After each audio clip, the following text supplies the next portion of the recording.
अरे निगाह ये तासीर देखी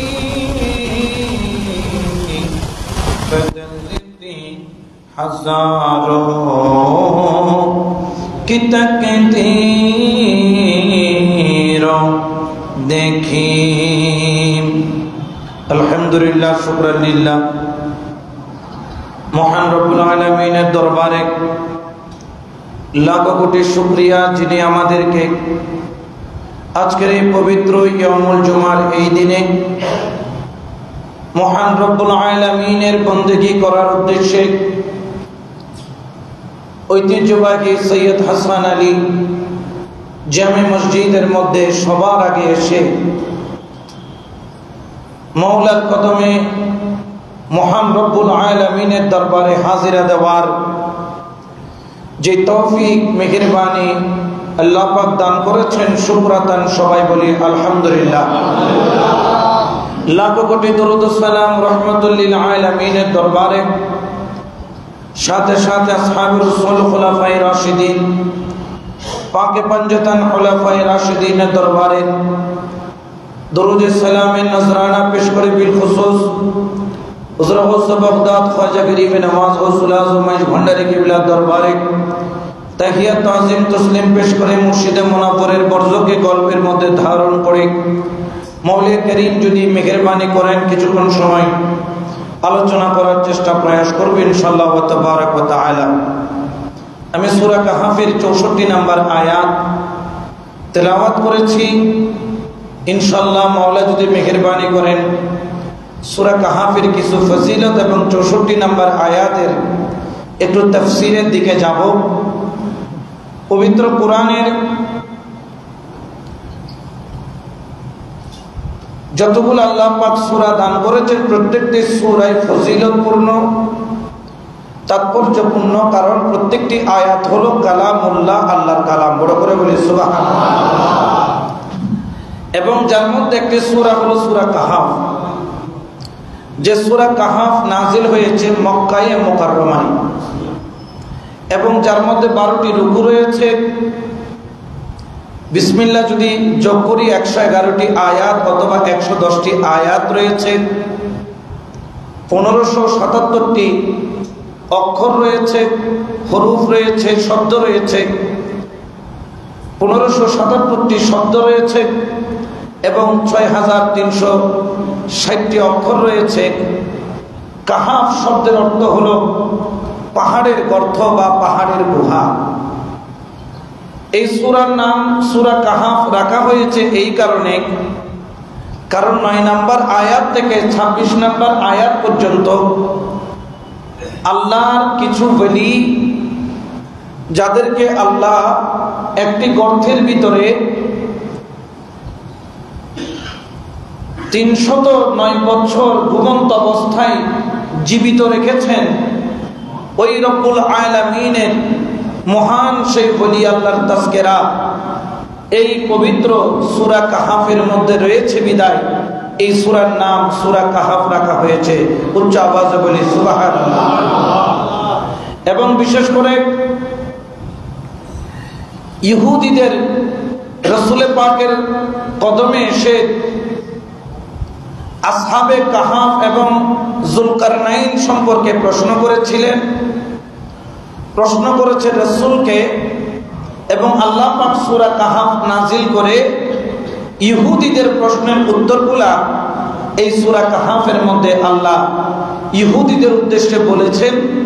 ইহুদিরা মানতে বাধ্য হয়েছেন যে আল্লাহ হক এবং আমার রাসূল হক। বড় করে বলি সুবহানাল্লাহ। এবং এই সূরা কাহাফের অসংখ্য ফজিলত রয়েছে। যে ব্যক্তি সূরা কাহাফ তেলাওয়াত করবে, আল্লাহ পাক যে ঘরের মধ্যে সূরা কাহাফ তেলাওয়াত হয় ওই ঘরের মধ্যে আল্লাহর রহমত নাযিল হয়। এবং যাদের রিজিকের মধ্যে বরকত নাই, ব্যবসা করেন, ব্যবসা এখানে বেশিরভাগ ব্যবসায়ী মানুষ, অনেকে হাই হুতাশ করেন, হুজুর আমাদের ব্যবসার মধ্যে বরকত উঠে গেছে, ব্যবসা বাণিজ্য ঠিক মতো চলছে না, আমাদের কি কাজ করলে বা কি করলে আমাদের রিজিকের মধ্যে বরকত হবে। সূরা কাহাফ যেই ব্যক্তি তেলাওয়াত করবে আল্লাহ পাক তার কর্মের মধ্যে, তার রিজিকের মধ্যে বরকত দান করবেন। বড় করে সুবহানাল্লাহ। এবং শুধু তাই নয়, হযরত আবী দারদা রাদিয়াল্লাহু তাআলা থেকে riwayat, দয়াল নবী রাহমাতুল লিল আলামিন বলেন, যেই ব্যক্তি সূরা কাহাফের 1 নম্বর আয়াত থেকে 10 নম্বর আয়াত পর্যন্ত সব সময় তেলাওয়াত করবে, আল্লাহ পাক রব্বুল আলামিন ওই ব্যক্তিকে দাজ্জালের ফিতনা থেকে হেফাজত করবেন।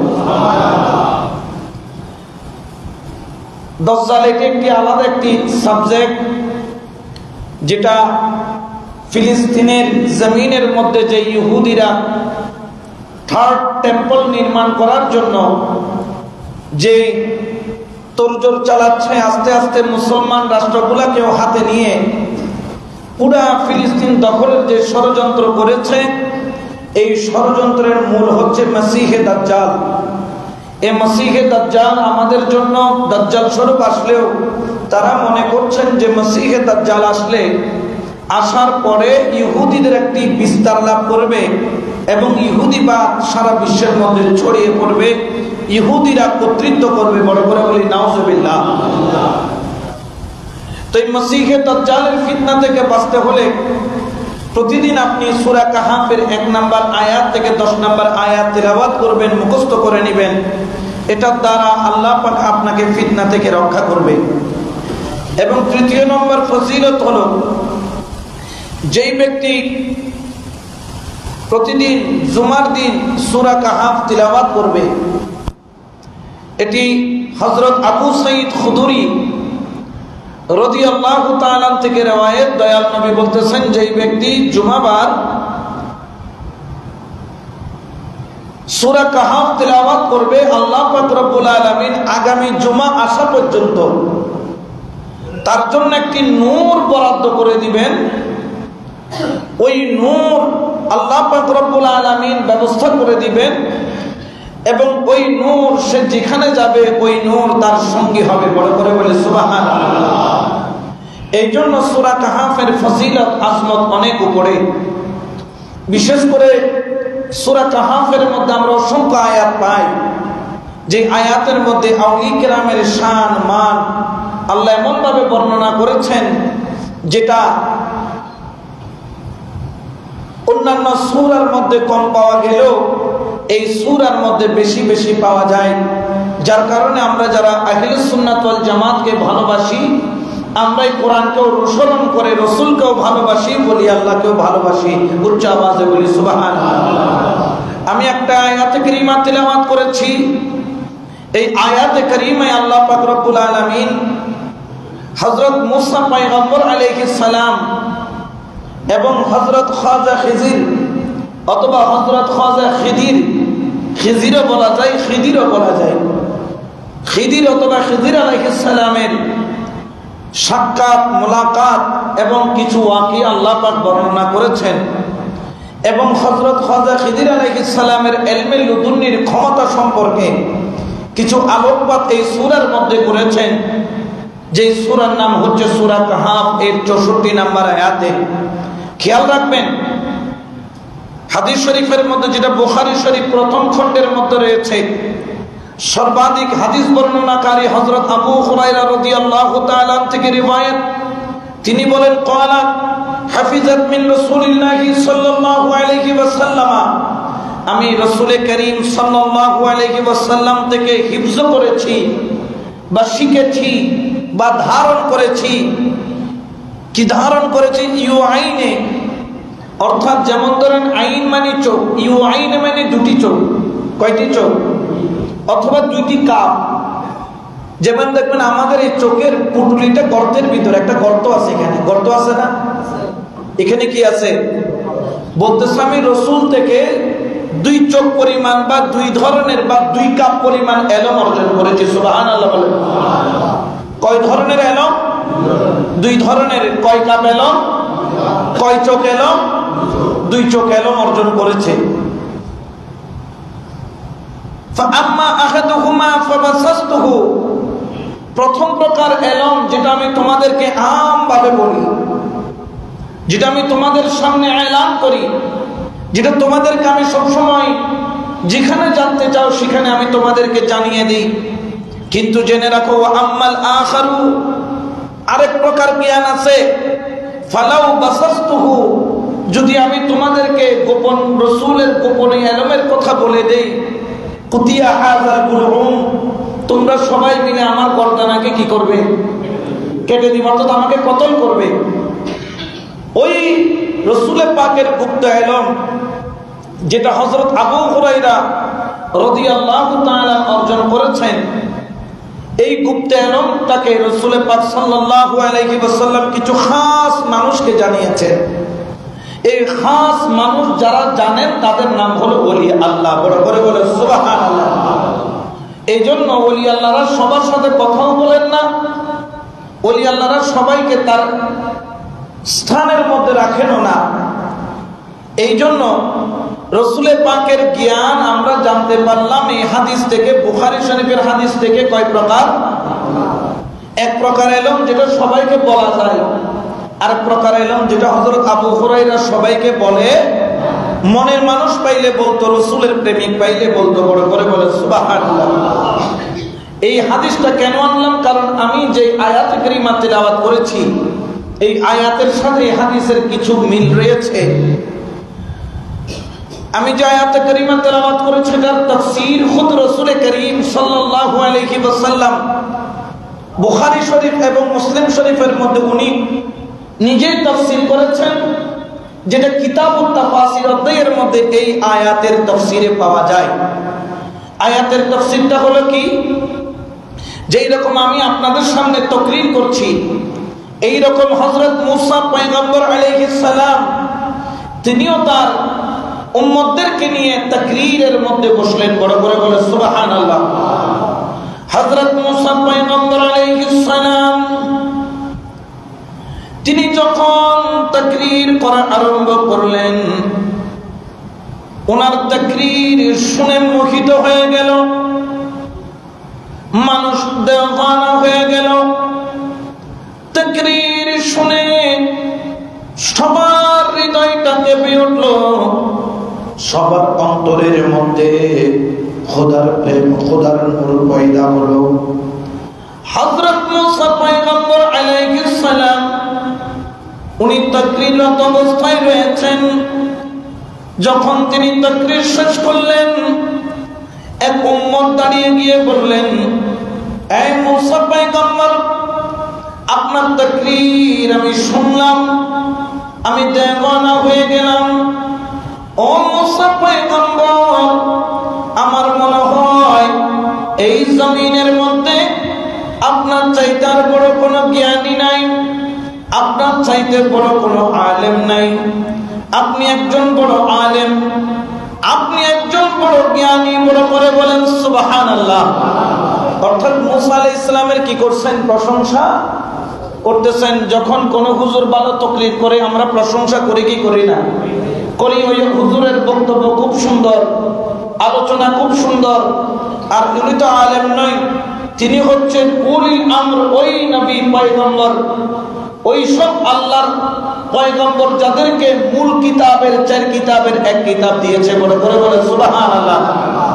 মূসা আলাইহিস সালাম খুশি হলেন ওনার বক্তব্য শুনে, যে উনি মূসার তারিফ করলেন। মূসা বললেন, হ্যাঁ আমি তো সবচেয়ে বড় জ্ঞানী, কারণ এক নাম্বার হচ্ছে আমি শুধু নবী নয়, আমি একজন রাসূল। তিনি একজন কি? 2 নম্বর হচ্ছে আল্লাহ আমাকে একটি পূর্ণাঙ্গ সংবিধান দিয়েছেন। যেরকম তাওরাত, জাবুর, ইনজিল, কোরআন, এগুলো হচ্ছে গিয়ে পূর্ণাঙ্গ সংবিধান, খণ্ডিত সংবিধান নয়। আল্লাহ আমাকে একটি পূর্ণাঙ্গ সংবিধান দিয়েছেন। এই জন্য এই সমাজের বুকে প্রত্যেক নবী তার উম্মতের জন্য সবচেয়ে বড় জ্ঞানী হয়। আমিও মনে করি আমি মূসার চাইতে বড় কোনো জ্ঞানী আর দুনিয়াতে বর্তমান সময়ে নাই। এই তাকরীর উনি যখন করলেন, ওনার প্রশংসা চলল, ওনার ভালো লাগলো। এখন মূসা পয়গম্বর আলাইহিস সালাম তিনি বড় আনন্দ মন নিয়ে তুর পাহাড়ে গেলেন। তিনি তুর পাহাড়ের নিচে জুতাটা খুলে যখন পাহাড়ে গেলেন, দেখেন আল্লাহ পাক আর মূসার সাথে কথা মুসা আলাইহিস সালামের সাথে আল্লাহর কথা বলেন না। আমার মুসা পয়গম্বর আলাইহিস সালাম তিনি আল্লাহর কাছে অনুরোধ করলেন, অনুনয় বিনয় করলেন, আল্লাহ আপনি কথা বলেন না কেন? আয় মাওলা, আপনি কথা না বললে তো আমার অন্তর আর শান্তিতে থাকে না। আমি আপনার একজন আশিক, আপনার একজন প্রিয় বান্দা, আমি রাসূল, আমি আপনার সাথে কথা বলতে আসছি। আপনি যদি কথা না বলেন তাহলে আমি কিভাবে নিজেকে এই দুনিয়ার বুকে ইসলামের প্রচারের জন্য, তাওহীদের প্রচারের জন্য নিয়োজিত রাখবো? মানুষকে সমাধান কিভাবে দিব? আল্লাহ পাক বললেন, মুসা আমি তোমার উপর রাগ করছি। বলে কেন আল্লাহ? বলে তুমি যে বললে একটু আগে তুমি সবচাইতে বড় জ্ঞানী দুনিয়ার বুকে, তুমি কি জানো তুমি সবচাইতে বড় জ্ঞানী? আমি হয়তো বা তোমার চাইতে আরো জ্ঞানী ব্যক্তি দুনিয়াতে রাখছি। বড় করে বলে সুবহানাল্লাহ। তখন মুসা আলাইহিস সালাম আল্লাহর দরবারে ক্ষমা প্রার্থনা করলেন, আল্লাহ আমি তো জানি না আমার চাইতে বড় জ্ঞানী আছে। আল্লাহ আমি ভুল করছি, আপনি আমাকে কি করে দেন? ক্ষমা করে দেন। আল্লাহ পাক বললেন, মুসা যেহেতু তুমি ক্ষমা চাইছো আমি তোমাকে ক্ষমা করে দিলাম। তুমি ক্ষমা প্রাপ্ত ব্যক্তিদের মধ্যে অন্তর্ভুক্ত হলে। মুসা আলাইহিস সালাম আল্লাহ শুকর আদায় করলেন। কিন্তু মুসা আলাইহিস সালাম নাছোড় বান্দা, তিনি আল্লাহকে বলতেছেন, আল্লাহ পৃথিবীর বুকে আমার চাইতে যাকে বড় বেশি জ্ঞানী বানাইছেন তারা যদি একটু না দেখি আমার অন্তর তো কি হবে না? আমার আল্লাহ কয়, আচ্ছা তুমি তারা দেখতে চাও? আমার মুসা পয়গম্বর বলেন, আল্লাহ আমি দেখতে চাই ওই কোন ব্যক্তি, যেই ব্যক্তি আমার চাইতে বড় জ্ঞানী। আমার আল্লাহ বলেন, মুসা তুমি যদি তার সাক্ষাৎ পেতে চাও কয়েকটি শর্ত তোমাকে পূরণ করতে হবে। এক নাম্বার শর্ত হলো তুমি তোমার ভাই ইউশা বিন নুনকে সঙ্গে নিতে হবে। বললেন আল্লাহ অবশ্যই নিব। 2 নম্বর হলো ঘরের মধ্যে যাইয়া তুমি একটা মাছ কিনে নিয়ে যাবা, তোমার বিবিকে বলবা সুন্দর করে মশলা দিয়ে, ভালো করে তৈল দিয়ে, ভালো করে পেঁয়াজ রসুন আদা দিয়ে ওই মাছটাকে ফ্রাই করে রান্না করে সাথে নিবা। আল্লাহ ঠিক আছে নিব, কিন্তু ওই বান্দার কোথায় দেখা পাবো যাকে আপনি আমার চাইতে বড় জ্ঞানী বানিয়েছেন? আমার আল্লাহ বলেন তুমি নদীর পথ ধরে হেঁটে যাবা, মাজমাউল বাহরাইন, যখন তুমি 2 নদীর মিলন কেন্দ্রের মধ্যে যাবা সেইখানে ফাওয়াজাদা আবদাম মিন ইবাদিনা, আমার একজন প্রিয় বান্দাকে পাবা যে কিনা 24 ঘন্টা আমি আল্লাহর ইবাদতের মধ্যে থাকে। বড় করে বলেন সুবহান। কার ইবাদতে থাকে? 1 ঘন্টা 2 ঘন্টা না 24 ঘন্টা? মানুষ কি 24 ঘন্টা ইবাদতে থাকতে পারে? তার ঘুমাইতে হয় না, খাওয়া খাইতে হয় না, তাকে বাথরুম হাজতে যাইতে হয় না। তো 24 ঘন্টা ইবাদত কি হয়? এটার একটা সিস্টেম আছে যেটা ওলি আল্লাহরা জানে। বড় করে বলেন সুবহানাল্লাহ। আমার মুসা পয়গম্বর সুন্দর করে একটা ইলিশ মাছ, 2.5 কেজি ওজনের ইলিশ, মোটামুটি বর্তমান বাজারে কেজি 2,500-3 হাজার টাকার কম হবে নি। 2.5 কেজি ইলিশ আরো বেশি হবে, হ্যাঁ 5,000 টাকা বলতেছেন ইনি। একদম একটা বড় থেকে ইলিশ মাছ ঘরে নিয়ে বিবিকে বলেন যে সুন্দর কইরা কুইটা বাইছা, খবরদার এটার পেট কাটবা, কিন্তু একদম টুকরা টুকরা করবা না, আস্ত মাছটা রেখে সুন্দর করে ফ্রাই করে ভাজা করে একটা পাতিলের মধ্যে বা থলের মধ্যে ভরে দাও।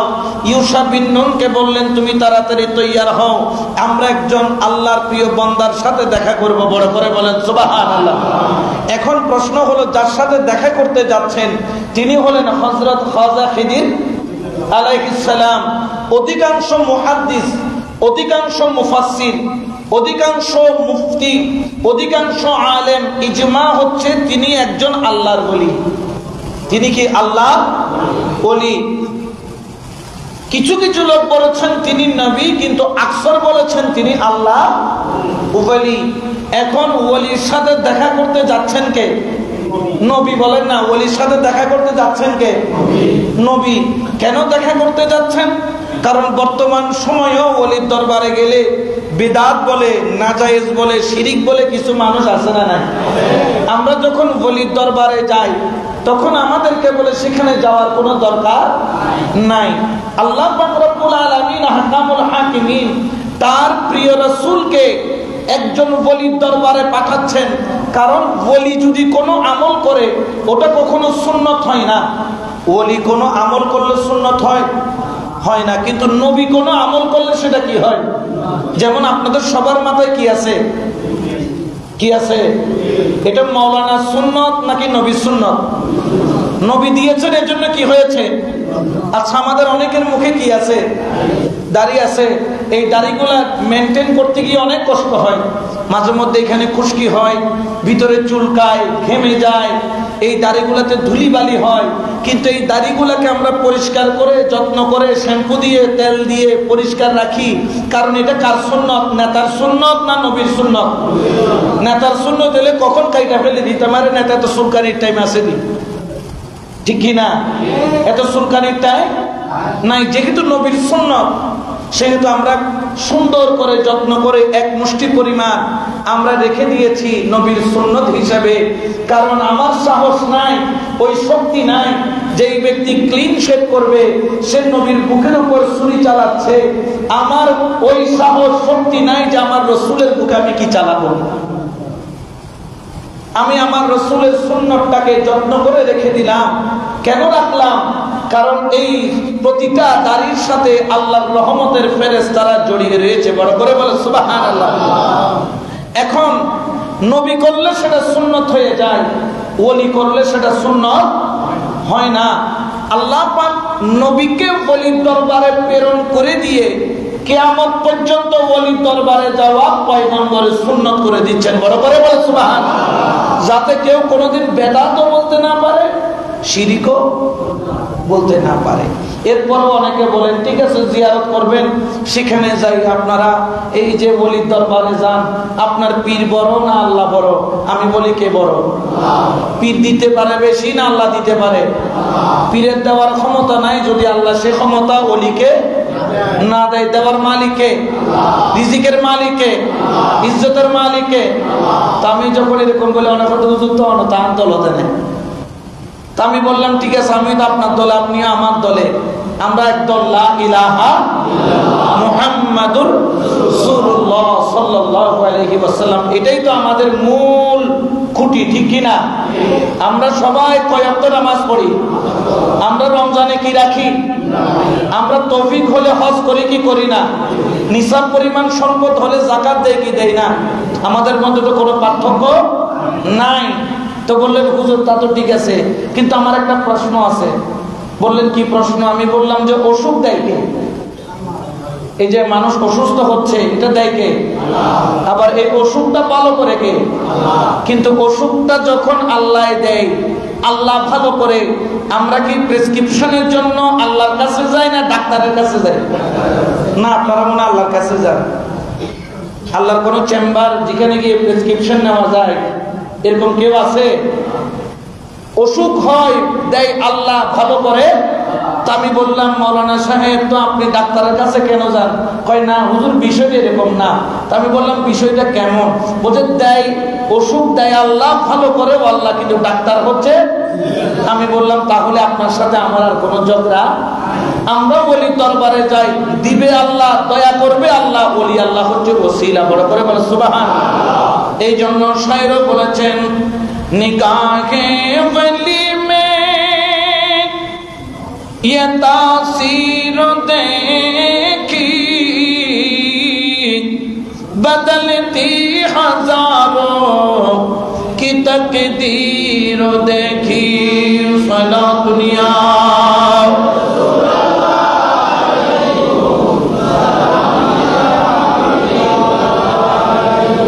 আমার মুসা পয়গম্বর মাছটাকে সুন্দর করে ফ্রাই করে রান্না করে থলের মধ্যে করে নিলেন। ইউসা বিন নুনকে সঙ্গে নিলেন, সাগরের কিনারায় কিনারায় রওনা দিলেন। আল্লাহর ওই প্রিয় বান্দার খোঁজ নিচ্ছেন, তালাশ করতেছেন। এই জন্য আল্লাহ ওয়ালার তালাশ করতে হয়, হক্কানি রব্বানি বলি আল্লাহ তালাশ করে নিতে হয়। মুসা পয়গম্বর নদীর পারে পারে পারে পারে হেঁটে যায়। হাঁটতে হাঁটতে বিকেল হয়ে গেল। মুসা পয়গম্বর ক্লান্ত হয়ে পড়লেন। ইউশা বিন নুনকে ডাক দিলেন, থলেটা হাতের মধ্যে দিলেন, বললেন, এই ইউশা, এই থলেটা আমি তোমার হাতে দিলাম, খবরদার এই থলের মুখটা খুলবা না, এই থলের মধ্যে কি আছে দেখবা না, এটার মধ্যে কিট্টু দেওয়া আছে, বলো কিট্টুটা খুলবা না। সুবহানাল্লাহ বলেন। এখন বলেন তো, কাউকে যদি কোনো কিছু ধরতে মানা করে, ওফুত খবরদার ইয়ান্দি ন যাইবে, ফুয়াইবে ইউত বেশি যায় না কম যায়? মানে যেটাকে নিষেধ করে সেটার প্রতি মানুষের কিউরিওসিটি কমে না বাড়ে? এখন মুসা আলাইহিস সালাম ঘুমাইতেছে, ইনি দেখতেছেন থইলে থেকে শুধু খুশবু, আর ইনি বলতে এটা কি মাছ, এত খুশবু। আমার পীরে মুর্শিদ মুসা পয়গম্বর তো ঘুমাইতেছে, আমি একটু করে কইলে আবার কি করে দিব। এখন খোলার দেরি, মাছটা জিন্দা হয়ে নদীর মধ্যে ফাল দিয়ে সুরঙ্গ করে চলে গিয়েছেন। সুবহানাল্লাহ বলেন না? এখন মাছ আর আসেনি। এখন ইনার মাথায় হাত, ইনি মুসা যে আজরাইলের 100 বার মারছে, উল্টা আজরাইলের জান উনি কবজ করে ফেলতেছে। আজরাইলে আল্লাহরে যায়, আল্লাহ আমি আজরাইলের কোন আজরাইলের কাছে পাঠাইলা, এটা তো উল্টা আমার জান কি করিয়া লাই। এখন উনি তো জানেনি মুসা পয়গম্বর, আজরাইলের পর্যন্ত ছাড়ে নাই, একটু তাজিম মুহাব্বত সম্মান করে না বিদায়। এখন হযরত মুসা আলাইহিস সালামের শাগরিদ ইউশা বিন নুন চিন্তার মধ্যে পড়ে গেলেন। এখন কি করবেন, বাঁচার তো কোনো উপায় নাই। উনি থলেটা বেঁধে সুন্দর করে বসে আছেন, আমি বসে থাকি, যখন যা হবে তখন তা দেখা যাবে। এখন উনি ঘুম থেকে উঠে সুন্দর করে রওনা দিলেন। কয় থলেটা দাও, কয় হুজুর আমার কাছে আছে, কি আছে, ভালো আছে, কয় আমারে দাও না, বলতে হুজুর আমি রাখতেছি, তার নো টেনশন, কোনো টেনশন করবি না, আমার কাছে তা। এখন এখানে তো জিনিস নাই। আচ্ছা বলেন তো, আপনার ঘর আপনি ইলিশ মাছ আনছেন, বউরে বললেন বউ সুন্দর করে রাঁধো, এখন বউ রান্না করে রাখলো। এখন রাখার পর আইসা দেখে যে পাতিলের মধ্যে ইলিশ মাছ নাই, ইলিশ মাছটা ফালাইতে ফালাইতে পিছনের কর দিয়া চলে গেছে। এখন আপনি এসে বলবেন কি যে নিজে ইলিশ মাছ খাইয়া বলো যে পালাইছে। এর তো সিটেঙ্গে বাসাত হয়তো ছয় গাছ দাদে গিল, বউর দাদে মেক্কের মেক্কের দাদা কতদিন আসে না নাই। এটা হচ্ছে মুরব্বীদের প্রবাদ বাক্য, ছয় গাছ দাদে গিল, বউরে দাদে খবর তো তুই খাইয়ে রে, আম নামে ইন্দর খাইয়ে রে হতে দাইয়ে বলি মাছ কি দেখতে রে, রান্না করা মাছ তো পালাইতে পারে না, এটার ক্ষমতা নাই, সে মারা গিয়েছে, কেমনে পালাবে। এখন ইউশা বিন নুন চিন্তার মধ্যে আছেন, কোন রকম দেয় না। এরপরে 8 হাত পিছনে ফাল দিয়া কয় হুজুর নেন। কয় তুমি 8 হাত দূরে কেন? কয় হুজুর কারণ আপনার লাঠিটাও কয় হাত লম্বা, 8 হাত লম্বা, যাতে পারি মারলে আর আমারে। বলতেছি কি হয়েছে আমাকে খুলে বলো। কয় হুজুর মাছ তো গেছে গা। কোথায় গেছে, কোথায় পালাইছে? কয় আপনি যে জায়গায় শুয়েছিলেন সে জায়গায় মাছটা পালিয়ে গেছে। মুসা বললেন আমি তোরে মারবো না, আমি তো ওই জায়গাটাই খুঁজতেছি যেখানে মরা মাছ কি হয়, জিন্দা হয়। এখন ওই জায়গায় গেলেন, যাওয়ার পরে দেখতেছেন ফাওয়াজাদা আবদাম মিন ইবাদিনা আতাইনাহু রাহমাতাম মিন ইনদিনা ওয়া আল্লামনাহু মিন লাদুন্না ইলমা। সাগরের উপর একজন আল্লাহর মহান ওলি শুয়ে আছেন, যার নাম খাজা খিদির আলাইহিস সালাম। আমার আল্লাহ বলছেন আতাইনাহু রাহমাতাম মিন ইনদিনা, যাকে আমার তরফ থেকে অর্থাৎ আল্লাহর তরফ থেকে আল্লাহ স্পেশাল রহমত দান করেছেন। ওই রহমতের নাম কি? মিন লাদুন্না ইলমা, ইলমে লাদুন্নির জ্ঞান। বড় করে বলেন সুবহানাল্লাহ। ওলি আল্লাহ কখনো ইলমে লাদুন্নির জ্ঞান ছাড়া কোনো ওলি হতে পারে না। খাজা খিদির আলাইহিস সালাম, হযরত মুসা পয়গম্বর আলাইহিস সালাম দৌড়ায়া সেই জায়গার মধ্যে গেলেন। যাইয়া দেখে সেই জায়গার মধ্যে আমার হযরত খাজা খিদির আলাইহিস সালাম শুয়ে আছেন। আমার মুসা পয়গম্বর সালাম দিলেন, তিনি সালামের জবাব দিলেন, একজন একজনের সাথে পরিচিত হলেন, একে অপরের সাথে কথা বললেন। সুবহানাল্লাহ বলেন। এখানে মরা মাছ কি হয়েছে? জিন্দা হয়েছে কিনা? আচ্ছা, বাংলাদেশের যত হুজুর আছে মসজিদের ক্ষতি, সবার সামনে যদি একটা মরা ফুটি মাছ আইনা দেয়, কি মাছ? ইলিশ মাছ নয়, কি মাছ? ফুটি মাছ। অথবা আমাদের চট্টগ্রামের ভাষায় বলে দাঁড়িয়ে খানা, আপনারা চিনেন? গাইটিল্লা, কতগুলো মাছ আছে যেগুলো পুকুরের মধ্যে, যেগুলো মানুষ খায় না। এই দাঁড়িয়ে খানা বা গাইটিল্লা বা পুটি মাছ বা মলা মাছও এনে দেয়, আর হুজুর সব মিলে যদি একসাথে ফু মারে, এটা লড়বে? এক সেকেন্ডের জন্য লড়বে? লড়বে না। কিন্তু আল্লামা পানিপতি রহমতুল্লাহ আলাই এই ঘটনা দেখে কয়েকটা ফতোয়া বের করছেন। আল্লামা পানিপতি রহমতুল্লাহ আলাই বলেন, এই দুনিয়ার মানুষ, ওলির দরবারে যাওয়া নবীর সুন্নাত, এই কারণে কিয়ামত পর্যন্ত ওলির দরবারে তোমরা যেতে পারবা। এক নাম্বার ফতোয়া হলো, হযরত মুসা পয়গম্বর খুব ওলির দরবারে গিয়েছেন। বড় করে বলেন সুবহানাল্লাহ। যেটা আল্লাহ কোরআনে কি করেছেন? বর্ণনা। এর দ্বারা প্রমাণ হলো ওলির দরবারে যাওয়া জায়েজ আছে। জোরে বলেন না, জায়েজ। দুই নম্বর হলো, ওলির দরবারে গিয়ে লাভটা কি? বলতেছেন মরা মাছ জিন্দা হলো। কেমনে হলো? তাফসীরের কিতাবের মধ্যে বলে, ওই মরা মাছের গায়ে হযরত খাজা খিদির আলাইহিস সালামের দম অথবা হযরত খাজা খিদির আলাইহিস সালামের ওযুর ছিটার পানি পড়েছে। ওই পানি পড়ার কারণে মরা মাছ জিন্দা হয়েছে। আল্লামা পানিপতি বলে, ওরে বিবেকবান মানুষ, তুই তো বুঝলি না আল্লাহ কি বুঝাইতে চাইলো। আমি বললাম, আল্লামা পানিপতি রহমতুল্লাহ আলাই, আমার তো জ্ঞান সীমিত, আপনি বলেন আল্লাহ কি বুঝাইতে চাইছেন। তিনি বললেন, জেনে রাখো, তুমি যখন হারাম খাইতে খাইতে, গুনাহ করতে করতে, পাপ করতে করতে তোমার কলব যখন মরে যাবে, তুমি কামেল ওলির দরবারে চলে যাও। খাজা খিদিরের কুরবতে যখন গেল, মরা মাছ জিন্দা হয়ে গেল। কামেল ওলির কুরবতে যখন যাবা, মরা মাছের মতো মরা কলব জিন্দা হয়ে যাবে। বড় করে বলে সুবহানাল্লাহ। মরা মাছের মতো মরা কলব কি হয়? জিন্দা হয়। কার নজর করলে? বলি নজর করলে। যেরকম মরা মাছ জিন্দা করেছেন, যেমন মরা কলব কেমনে জিন্দা হয়? গৌসে পাকের ঘরে চোর ঢুকছিল চুরি করার জন্য। গৌসে পাক কি তারা কি বাম্বু দিয়া মারছে? তারা কি ফিটাইতে ফিটাইতে হাত পা ভাঙ্গা ফেলছে? তাকে শুধু একটা কি দিছে? নজর দিছে। নজর দেওয়ার দেরি, ওই চোরের সর্দার ছিল তিফ বাগদাদ, বাগদাদের সেরা চোর। ওলির নজর পড়ার দেরি, তার কলব পরিবর্তন হইতে দেরি নাই, ছিল চোরের সর্দার, হয়ে গেল আবদাল। বড় করে বলে সুবহানাল্লাহ।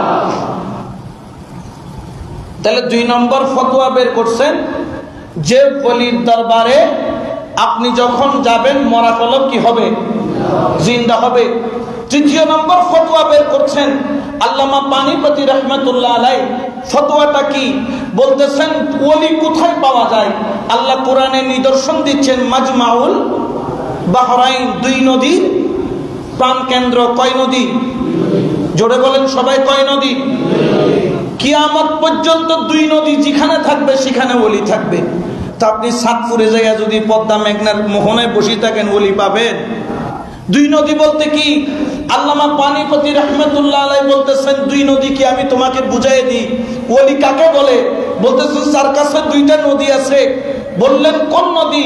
বলে এক নদীর নাম হলো শরীয়তের নদী, আর এক নদীর নাম হলো বেলায়েতের নদী। যেই ব্যক্তির অন্তরে শরীয়তের নদী আর বেলায়েতের নদী জমা হয়, সেই ব্যক্তিকে ওলি আল্লাহ বলা। যার কাছে শরীয়তের নদী নাই, বেলায়েতের নদী নাই, তাকে কখনো ওলি বলা যাবে? তাকে সে কখনো ওলি হিসাবে দাবি করতে পারে? বা সে দাবি করলো সে কখনো ওলি হিসাবে প্রতিষ্ঠিত হতে পারে না। আল্লামা পানিপতি রহমতুল্লাহ আলাইহি তিনি এই তিনটা ব্যাখ্যা দিলেন এই আয়াতের। আল্লাহ পাক রব্বুল আলামিনও বললেন যে আল্লাহর ওলি হযরত খাজা খিদির আলাইহিস সালাম ওনার সুহবতে হযরত মুসা পয়গম্বরকে পাঠিয়েছেন। মুসা আলাইহিস সালাম সালাম দোয়া করে বললেন, হুজুর আমি আপনার সঙ্গী হতে চাই, আল্লাহ আপনাকে এলম দিয়েছেন, আমি আপনার থেকে এলম অর্জন করব। হযরত খাজা খিদির আলাইহিস সালাম বললেন, আমার সাথে থাকতে পারবা, তবে শর্ত আছে। বলে কি শর্ত? আমি যা করি দেখতে পারবা, কিন্তু জবান খুলতে পারবা না, জবান বন্ধ রাখতে হবে। তোমার জবান তুমি চালাইতে পারবে না, আমি অনেক কিছু করব, কিন্তু তুমি এগুলা নিয়ে কোনো ধরনের বাদ বিতণ্ডা তুমি এখানে ফতোয়া চালাইতে পারবে না, কারণ তোমার রাস্তা একদিকে, আমার রাস্তা আরেকদিকে। এই জন্য হুজুরে গৌসুল আজম মাইজ ভান্ডারী মাঝে মধ্যে একটা কথা বলতেন যে তাদেরকে আপন হালতে ছাড়িয়ে দাও। আমরা হচ্ছি, তারা হচ্ছে মুসাফি তরিকার লোক, আমরা হচ্ছি খিজরি তরিকার লোক। তো এখানে কিছু বিষয় আছে তাসাউফ তরিকতের। বলতেছেন যে আমি যা করব তুমি দেখবা, কিন্তু তুমি কোনো আওয়াজ করতে পারবা না। বললেন হুজুর ঠিক আছে। এখন তিনি নদীর পাড়ে হযরত খিজির আলাইহিস সালামের সাথে হাঁটতেছেন। এগুলো সব ঘটনা কোরআন এবং তাফসীর মিলাইলে আছে, পাবেন। খিজির আলাইহিস সালামের সাথে যখন হাঁটতেছেন, এক নৌকার মাঝি এসে বললেন, হুজুর আমি নতুন মাত্র নৌকা বানাইছি, আমার একটা আশা, আপনাকে সর্বপ্রথম যাত্রী করব এবং আপনার থেকে কোনো পয়সা নেব না। হযরত খাজা খিজির আলাইহিস সালাম সেই নৌকায় মুসা পয়গম্বর ইউসা বিন নুনকে নিয়ে উঠলেন। উঠার পরে নদী পার হলেন। নদী যখন পার হলেন, সবাই নেমে পড়লেন। হযরত খাজা খিজির আলাইহিস সালামের হাতের লাঠি ছিল, ওটা দিয়ে এমন জোরে নৌকার মধ্যে একটা বাড়ি মারলেন, নৌকার তক্তাটা ভেঙে নিচে দিয়ে ওই ছিদ্র দিয়ে পানি ডুবতে ডুবতে ডুবতে ডুবতে ওই নৌকাটা চরের মধ্যে আটকে গেল। বড় করে বলে সুবহানাল্লাহ। এখন হযরত খাজা খিজির আলাইহিস সালামের এই কাণ্ড দেখে মুসা আলাইহিস সালাম কয়, হুজুর এটা কাম করলেন আপনি, এটা একটা কাম হইল, হেতে বাড়াও লইল না আপনি, হে আপনার এত মহব্বত করে তুললো, আপনি হেতের নৌকাটা কি করে দিলেন? ছিদ্র করে দিলেন, কানা করে দিলেন, এটা কোনো কথা হইল? কয় তোমার না বলছিলাম কোনো আওয়াজ চলবে। হুজুর আচ্ছা ভুলে গেছি, আগামী তার কখনো হবে। সাথে নিয়ে অল্প কদ্দুর গেছে। যাওয়ার পরে দেখতেছে যে একটা বাচ্চা, খুব সুন্দর ফুটফুটে শিশু। এটাকে দেখার পরে খাজা খিজির আলাইহিস সালাম একটু সামনে গেলেন, যাইয়া বাচ্চাটার মাথা বরাবর গিয়ে লাঠি দিয়ে এত জোরে বাড়ি মারলেন, এক বাড়িতে বাচ্চাটা জায়গার মধ্যে। মুসা বলেন, ইয়া আল্লাহ, এটা কোন পাগলের সাথে আমি করলাম? এই পাগল তো দেখি বাচ্চা মারি নিছে, আপনি মার্ডার করছেন, মার্ডার। তো বলছে, আমি না বলছি তোমাকে কোনো আওয়াজ না করতে, তুমি আওয়াজ করলে কেন? আমার সাথে তুমি থাকতে পারো। কয় হুজুর ইচ্ছা ঠিক আছে, আর হবে না, এটা লাস্ট টাইম। এরপর আর অল্প কদ্দুর গেলেন, যাওয়ার পরে দেখতেছে একটা বাচ্চা খেলতেছে। তারা কয় বাবা এক গ্লাস পানি দেখো, নিজের পানি নিজে নিয়ে খান। এখন বাচ্চাটা যখন বলতেছে নিজের পানি নিজে নিয়ে খান, এটা তো মুসা পয়গম্বর, এ তো লাল হয়ে গেছে, চোখ মুখ লাল কইরা কয় যে আমি পানি খুঁজলাম, তুমি একটু পানি দিলা না। বললেন তো আপনার হাত নাই, আপনি নিয়ে খাইতে পারেন না। বাচ্চা এটা তো বাসাল, মুখে দিয়ে কথা আটকাই না। এখন খাজা খিজির বলতেছে বাচ্চাটার ঘরে চলো। ঘরে গেছে, কই হা বাচ্চাটার ঘর তো ভাঙা যাইতেছে, দেওয়ালটা ভেঙে পড়ে যাচ্ছে, চলো আমি মিস্ত্রি তুমি যোগালি। মুসা আলাইহিস সালামের বানাইছে কি যোগালি, খাজা খিজির কি হইল মিস্ত্রি। কয় তুমি মাটি আনি দিবা আর আমি দেওয়াল কি করে দিব। এখন এই এক গ্লাস পানি দেয় নেই, তার ঘরে যাইয়া কামলা খাটতেছে কে? হযরত মুসা আলাইহিস সালাম। বড় চিন্তার মধ্যে পড়ে গেলেন। মুসা আলাইহিস সালাম কামলা টামলা খাটার পরে কয়, হুজুর আপনি ঠিকই কইছেন, আপনার লগে আমার বোন তো, এই বেটা আমাদেরকে এক গ্লাস পানিও দেয় নাই, আপনি তার জন্য দেওয়াল বানাই দিতেছেন। সকাল থেকে সন্ধ্যা পর্যন্ত তার ঘরের দেওয়ালে কাজ করলাম, চাইলে তো তখন এক গ্লাস কি দিতে পারতো, তারপরে এক গ্লাস পানি দেয় নাই। হুজুর আপনি তো এই বেকার খাইটা শুধু মরলেন, তার কাছে তো কোনো শুকরিয়া নাই। হযরত মুসা আলাইহিস সালাম তৃতীয়বার যখন প্রশ্ন করলেন, খাজা খিজির বললেন, তুমি আমার সাথে থাকতে পারবে না, আমি তোমাকে আমার সঙ্গী বানায় রাখতে চাই না, তুমি শর্ত ভঙ্গ করেছ। আমার হযরত মুসা পয়গম্বর বলেন, আপনার সাথে আমিও থাকতে চাই না, তবে আমাকে তিনটা এই কাজের কারণের রহস্য আপনাকে বলতে হবে। কেন আপনি নৌকা কানা করলেন? কেন আপনি বাচ্চাটাকে মেরে ফেললেন? কেন তার ঘরের দেওয়াল তুলে দিলেন?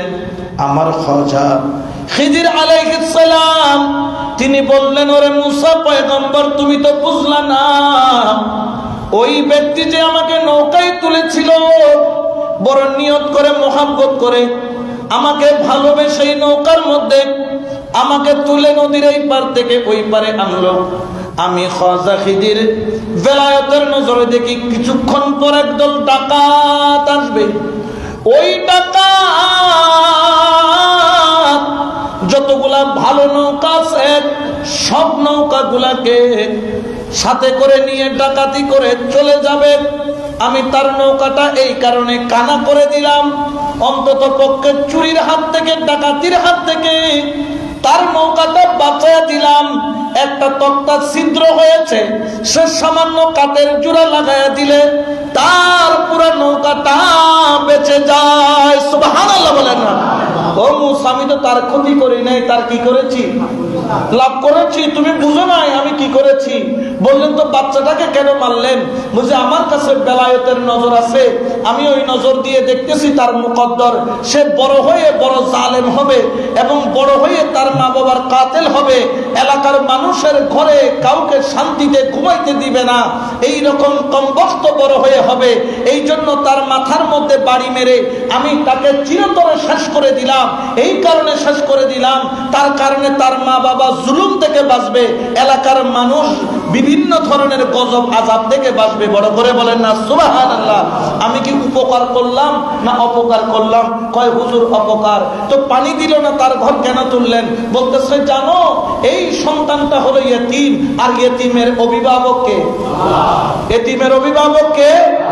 আমার রাসূল করিম বলেন ওই ঘর হচ্ছে সবচেয়ে দামি ঘর, যে ঘরে এসি আছে, যে ঘরে এতিম আছে। এসি নয়, আমাদের ঘরে এসি থাকে, সব থাকে, কিন্তু একটা ইয়েতিমকে মহব্বত করার ক্ষমতা আমাদের। হয়তো বা ইয়েতিমকে পালি, কিন্তু নিজের ছেলের জন্য রাখি 12 আনা, এতিমের জন্য রাখি 4 আনা। এইরকম নয়, বলতেছে ওই ঘর হলো সবচেয়ে উত্তম ঘর, যেই ঘরের মধ্যে একটা ইয়েতিম থাকে। আর ওই ঘর হচ্ছে সবচেয়ে নিকৃষ্ট ঘর, যেই ঘরের মধ্যে কোনো ইয়েতিমের জন্য সামান্য কোনো ব্যবস্থা, খাবারের কোনো ব্যবস্থা, তার একটু মহব্বতের কোনো ব্যবস্থা। আমার খাজা খিদির বললেন এই সন্তানটি হলো ইয়েতিম, তার কোনো অভিভাবক নাই। আমি বেলায়েতের নজর দিয়ে দেখতেছি যে তার ঘরের দেওয়ালের ভিতরে তার বাবার রেখে যাওয়া কিছু স্বর্ণ, তার জন্য ভবিষ্যতের জন্য কিছু সম্পদ দেওয়ালের ভিতরে রেখে দিয়েছে। এই দেওয়ালটা বৃষ্টিতে ভেঙে যাচ্ছে, যদি এই বৃষ্টি আরেকবার পড়ে পুরা দেওয়াল কাত হয়ে যাবে আর ওই ভিতরের খাজিনা বের হয়ে যাবে। তার চাচারা হচ্ছে লোভী, তার চাচাদের অন্তরে লোভ বিরাজ করতেছে। বাচ্চাটা ছোট, তার এই ছোট হওয়ার কারণে এই দেওয়ালের ভিতর থেকে যা সম্পদ আছে সেগুলা তার চাচারা গজব করে নিবে, এগুলা তারা শোষণ করে খেয়ে ফেলবে। এই জন্য আমি দেওয়ালটা ঠিক করলাম, দেওয়ালটা আস্তে আস্তে বৃষ্টিতে ভাঙবে, বাচ্চাগুলাও আস্তে আস্তে বড় হবে, তার বুঝ হবে, সেই সম্পদটা খুঁজে পাবে। বড় করে বলে সুবহানাল্লাহ। এখন হযরত খাজা খিজির উপকার করলো না অপকার করলো? উপকার করলো। এখন মুসা কয় হুজুর আমি আবার থাকবো, ভুলে গেছে, আই এম সরি। কয় আর সরি টরি কোনো কাজ হবে না, কারণ তুমি আমাকে বুঝবা না, আমার জ্ঞান, আমার এলম, এগুলো বোঝার ক্ষমতা তোমার। আল্লাহ তোমাকে জ্ঞান দিয়েছেন, তুমি পয়গম্বর, কিন্তু তোমার রাস্তা আর আমার রাস্তা ভিন্ন। যখন এই কথা বললেন মুসা আলাইহিস সালাম বুঝতে পারলেন কেন খাজা খিজিরকে মুসা থেকে জ্ঞানী বেশি বলেছেন। বড় করে বলেন না সুবহানাল্লাহ। সেই জন্য আল্লাহর আউলি কিরামের কিছু মর্যাদা মর্তবা আছে যেটা বুঝার জ্ঞান আমাদের নাই। আমাকে একজন বলতেছেন হুজুর আমি ওসিলা বলতেই মানি না। আমি বললাম খুব ভালো কথা, আসলে ওসিলা না মানি না কোনো উপায় আছে? বলছে ওসিলা না মানলে কি হবে? আমি বললাম ওসিলা মানতেই হবে। বললেন কেমন? আমি বললাম যে তোমার 2 কাঁধে 2 জন কি আছে? নাই মনে হয়, শুধু আমার হুজুরের কাঁধে আছে, আপনাদের কাঁধে নাই? সবার কাঁধে আছে। এরা কি ঘুমায়? মাঝে মধ্যে ঈদ পরব আসলে মার্কেটিং টার্গেটিং করে। এদের কাজ কি? এদের কাজ কিন্তু কাজ একটা নয়, এদের কাজ কয়টা? এরা হাত দিয়ে লেখে, জবান দিয়ে নবীর দরুদ পড়ে। হাত দিয়ে কি করে আর জবান দিয়ে কার দরুদ পড়ে? নবীর দরুদ পড়ে। এখন এই যে 2 জন লিখতেছেন, এদের নাম কি? কেরাবান। এরা লেখে কি লেখে না? এরা কি লেখে? কত টাকা দুর্নীতি করছেন এটা লেখে, ভালো করলেও লেখে, খারাপ করলেও লেখে।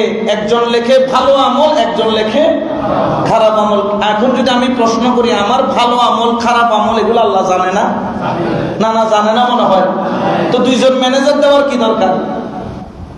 কি জন্য দুইজন ম্যানেজার দিল? এটা হচ্ছে আল্লাহর একটা সিস্টেম। এটা কার সিস্টেম? এটাকে অস্বীকার করার কোনো সুযোগ নাই। এরপর আপনি যখন মওতের টাইম আসবে, মওতের মালিক কে?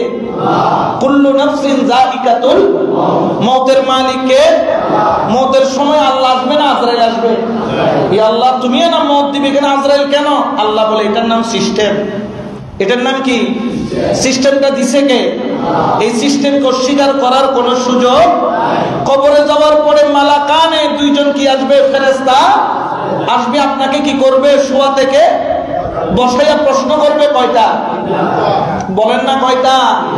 এক নাম্বার হলো মান রব্বুকা ওয়া মা, 3 নম্বর হবে মা কুনতা তাকুলু ফি হাক্কি হাযার রাসূল। সুবহানাল্লাহ বলেন। কয়টা প্রশ্ন? পাস করলে পাস, না হলে সর্ব চলবে মোটা মোটা সিনে বের করে চলবে মোটা বাঁশ। কি বাঁশ? এই দেখুন বাজ্য বাঁশ করতে মিটিয়ে বাঁশ ন বাজ্য দিব হবে। কারণ এখানে 3 প্রশ্নে পাস করলে পাস, না হলে সর্ব। আর যখন পাস করবে তাদের পিঠে হাত বুলায় বলবে সাব্বাস। সুবহানাল্লাহ বলেন। আর নাইলে চলবে মোটা মোটা বাঁশ। এখন এই যে 3টা প্রশ্ন করবে, কেন করবে? আমি কি ঈমানদার না বেঈমান সেটা যাচাই করার জন্য। তো আমি ঈমানদার না বেঈমান সেটা আল্লাহ জানে না, তো ফেরেশতা পাঠানোর কি দরকার? 2 জন। বলে এটার নাম সিস্টেম। এটা সিস্টেম কার? এই সিস্টেমকে অস্বীকার করার কোনো সুযোগ। আচ্ছা বলেন তো, যেই দিন কিয়ামত হবে, কিয়ামত ঘটাবেন কে? জোরে বলেন না কে? কিয়ামতের মালিক কে? পৃথিবীটা ধ্বংস হয়ে যাবে এই বিশ্বাস, কিয়ামত হবে বিশ্বাস আছে না নাই? এই কিয়ামতটা দিবেন কে? কিন্তু ফু দিবে কে?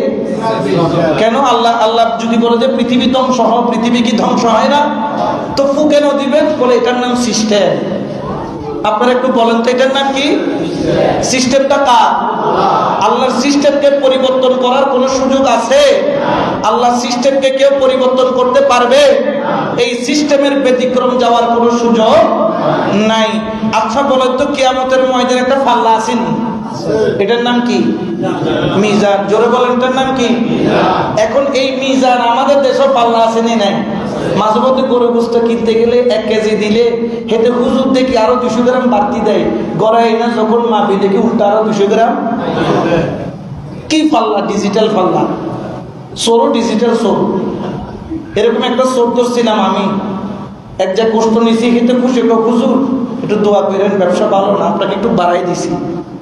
এখন পরে দিয়ে বাজার থেকে বেরোয়, তখন বাজারে একটা পাল্লা থাকতো, বাজারের বদরাক বাজারের মুখে। ওটা 1 টাকা দিলে কি করা যাইতো? ওজন করা যাইতো। মানে ওটা হচ্ছে সঠিক পাল্লা। দিয়ে দেখি ওটা 250 গ্রাম। এখন তারা যে দেখি যে তার ওই যে চাটাই আছে না, চাটাইয়ের নিচে চম্বুক দিয়ে রাখছে। কি দিয়ে রাখছে? চম্বুক। এখন তো দেখা দেয় না, আমি তো উল্টে দেখিয়ে লাইছি। হুজুর কিছু কইয়েন না, আমি তো তারা এর আগে সে ব্যবসার জন্য দোয়া টোয়া চাইছে, আরো বুস্ত টুস্ত বাড়াই দিছে, দোয়া করছি। এখন সে 1 কেজি পুরাই দিকে হুজুর নেন। আমি যদি দোয়া যে করলাম, এটা তো ফ্রি হয়ে গেল। এর আগে যে তুমি যে কম দিয়ে দোয়া নিলে, এটা কে দিবে? তো যাই হোক, আমাদের পাল্লার মধ্যে কি আছে? বেজাল। এরকম বেজাল করে যে এগুলা কি আমাদের মতো মুসলমান আছে না নাই? খবরদার, আপনি বেজাল করবেন পাল্লার মধ্যে, কিয়ামতের ময়দানে কিন্তু এটা শোধ করতে হবে। তো কিয়ামতের ময়দানে তো শোধ করার জন্য ডলারও নাই, রিয়ালও নাই, টাকাও নাই। তখন আপনার আমলগুলো দিয়ে কি করতে হবে? দিয়ে দিতে হবে। খবরদার, ওজনের মধ্যে বেশ কম করা যাবে না। এখন ওই কিয়ামতের ময়দানে মিজান নামের পাল্লা আছে না নাই? আচ্ছা বলুন তো, পাল্লার কাজ কি? নেকি আর বদি মাপা। নেকি বেশি হলে পাল্লা উপরের দিকে যায়, বদি বেশি হলে পাল্লা নিচের দিকে যায়। আমার নেকি বদি আল্লাহ কি জানে না? তো পাল্লার কি দরকার? এটার নাম হচ্ছে আসি গেছে, সবাই লাইনে বুঝে গেছে। এটার নাম কি? সিস্টেমটা কার? ঠিক বলি আল্লাহ কি? এটা একটা সিস্টেম। এটা একটা কি? সিস্টেমটা কার? কেমন? আল্লাহ পাক রব্বুল আলামিন বলেন, ওয়াবতাগু ইলাইহি ওয়াসিলা। আমি আল্লাহকে পাওয়ার জন্য একটা সিস্টেম আছে, সেই সিস্টেমের নাম হচ্ছে ওয়াসিলা। যেরকম মওতের একটা সিস্টেম আছে, সিস্টেম হচ্ছে আজরাইল। কবর একটা সিস্টেম আছে, মুনকির নকির। দুনিয়াতে একটা সিস্টেম আছে ধ্বংস হওয়ার, ইসরাফ ইসরাফিল কিয়ামতের ময়দানে নেকি বদি মাপার একটা সিস্টেম আছে যেটার নাম মিজান। আল্লাহ পর্যন্ত পৌঁছার জন্য একটা সিস্টেম করে দিয়েছেন আমার আল্লাহ। সেই জন্য কোরআনে বলেন ইয়া আইয়ুহাল্লাযীনা আমানুত্তাকুল্লাহা ওয়া কুনু মা'আস সাদিকিন, তোমরা সিস্টেমের মধ্যে চলে যাও, সাদিকিনদের সঙ্গী হয়ে যাও, ওলি আল্লাহর সাথী হয়ে যাও। বড় করে বলেন সুবহানাল্লাহ। আল্লাহ পাক রব্বুল আলামিন এই ওলি আল্লাহ সম্পর্কে বুঝার, আমল করার, ওনাদেরকে মুহাব্বত করার আল্লাহ আমাদেরকে সেই তৌফিক মেহেরবানি দান করে। সব বলেন আমিন। তো সূরা কাহাফের ফাওয়াজাদা আবদাম মিন ইবাদিনা আতাইনাহু রাহমাতাম মিন ইনদিনা ওয়া আল্লামনাহু মিন লাদুন্না ইলমা, এই আয়াতের সামান্য কিছু তাফসীর করলাম। সুযোগ যদি হয় ইনশাআল্লাহ তাবারক ওয়া তাআলা এরকম খণ্ডিত তাফসীর আপনাদের সামনে মাঝে মধ্যে পেশ করব। আপনারা সবাই এগুলো শুনবেন, আমল করবেন। আল্লাহ পাক যেন কোরআনের বরকত, কোরআনের নূর, কোরআনের ফয়েজ, কোরআনের তাসির যেন আমাদের অন্তরে দান করে। বলেন আমিন।